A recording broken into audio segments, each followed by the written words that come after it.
Hello all, this is Jilldownes, or the Oil Paint Pixie, and this is my producer Nico, here to tell you that today we are going to be making a drawing of a cute little pumpkin I found.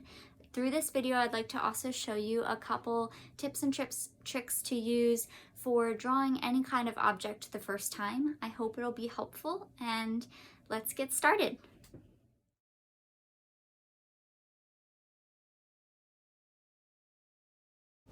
Alright, my 4 easy steps are look and think about what you're looking at.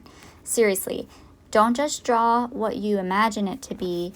It's easy to draw a clip art pumpkin as an oval or a circle with lines, but what we're looking at is a really unique object, and we want to really think about how it's structured. And also, I find thinking about how it works helps with this step a lot. So one quick and easy tip for you is to think about it as a bunch of shapes. So that's actually step 2. At first, I'm going to start by overall drawing the shape that I see, and I'm going to do that very lightly with my pencil because I know it's probably going to change a lot. Even if I'm somewhat accurate with the shaping of it, I'm probably going to need to change it when I add in those lumps and bumps. Another quick tip for you is to try to find an animal or object within the object you're looking at. I know that sounds really funny, but I actually pictured a spider sitting in the top of this pumpkin, and it helped a lot to kind of figure out how the lines work around it, as if they were spider legs coming out and wrapping around the pumpkin.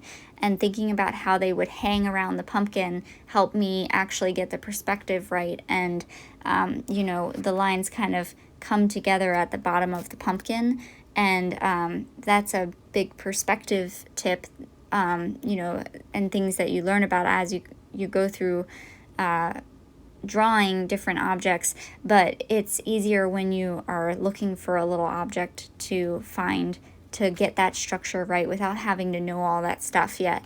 You're just obviously just looking at it, and finding the little animals seems to help. So I like to do that.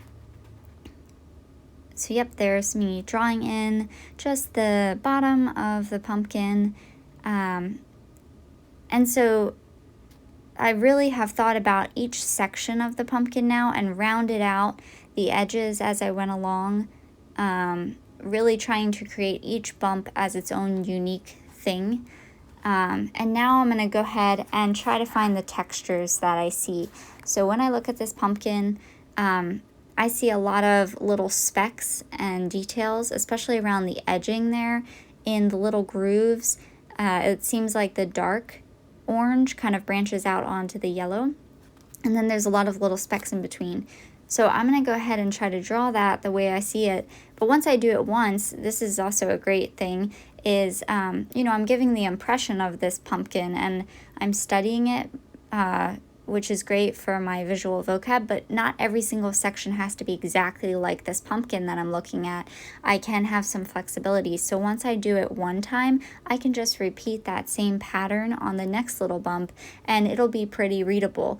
It is great when you have the time to sit there and try to, really sketch out every single little detail.